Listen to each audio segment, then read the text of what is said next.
We'll see Zero on the ground in what some describe as a defensive position, and you see a man attacking him, punching him. The rapper says this was after he was lured away from a restaurant and attacked by several people on Saturday night. While we do see the rapper there also Trae the Truth in the video, he's wearing the orange shirt here. He is not punching Zero. He's not laying his hands on him. But here's what the rapper told us when he's lured into an ambush. Who lured you? Do you know the people? Oh, of course I know it. It's Trae the Truth. I can. So, good morning. My name is Cheryl E. Irving. I'm the attorney for Mr. Frazier. This was his first appearance in court today. It was a just formality that he comes in and gets the instructions from the judge. He's told when to come back. We get a chance to meet the prosecutors who are assigned to this case. So that's what took place this morning. Now, as far as any comment on the evidence, we have not received the bulk of the evidence of the allegations against Mr. Frazier. We'll get that sometime in the next month or so.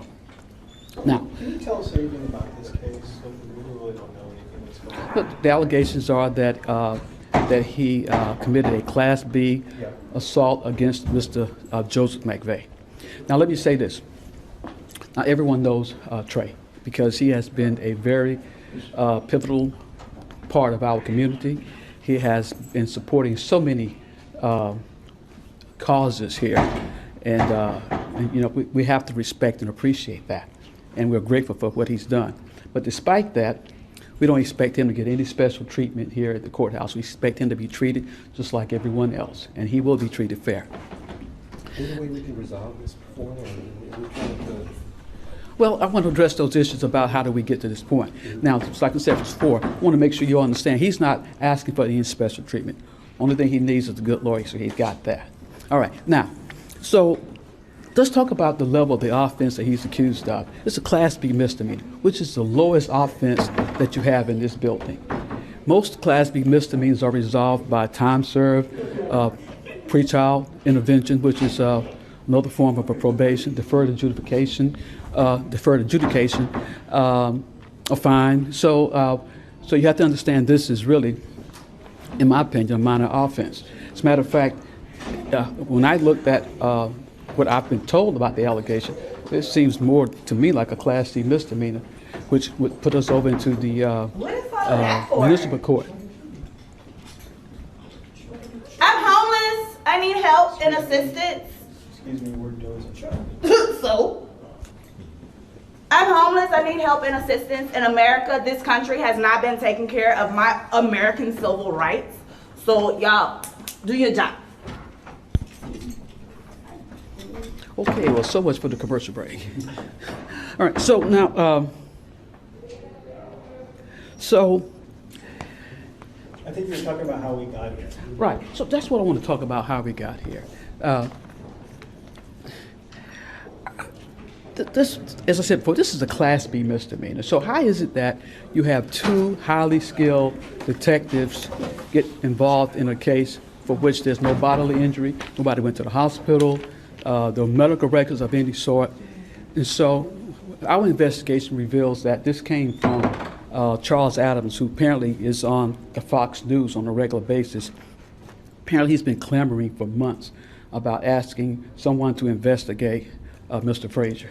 And so I assume the higher ups got tired of hearing it and finally started the investigation. Now, there's been some saying by Mr. McVeigh that he did not initiate this, did not want these allegations, but I don't think that's quite correct because, again, two highly skilled detectives do not go out and try to find a complaining witness. A complaining witness has to come to talk to them.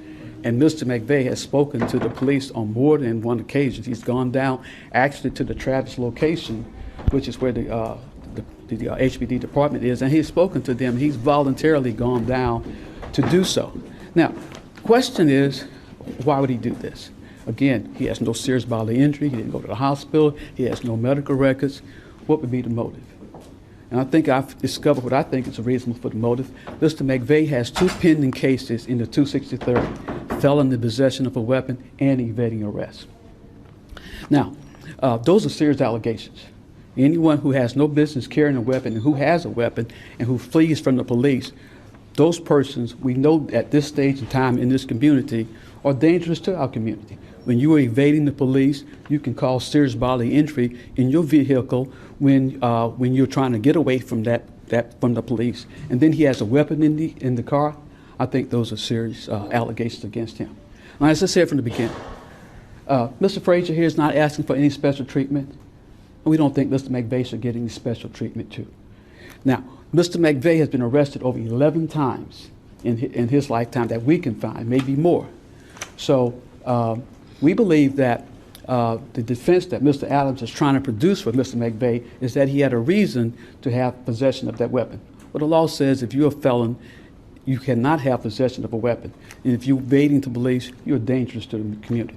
So I suggest that when his court date is going to be on January 11th in the 263rd, I think those are some questions you all should be asking him as to why he's in possession of a weapon when it's illegal for him to do so, and why is he running from the police.